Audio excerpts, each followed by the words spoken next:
For our purposes, any police intervention, physical intervention that has a likelihood to cause injury would be the type of force that is both reported and reviewed. Over 99.9% of calls, the police department doesn't use force. It's very, very rare when the Boise Police Department does actually use force. Every officer is required to report incidents of force.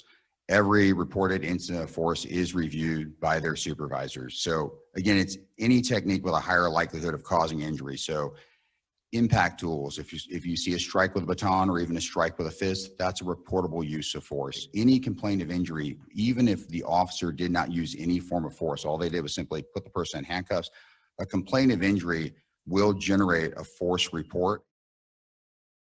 We have an early intervention system that will look through officers' use of force and indicate if somebody is statistically outside the norm for their peers to allow our supervisors to help intervene early and see if there is a pattern or a performance issue.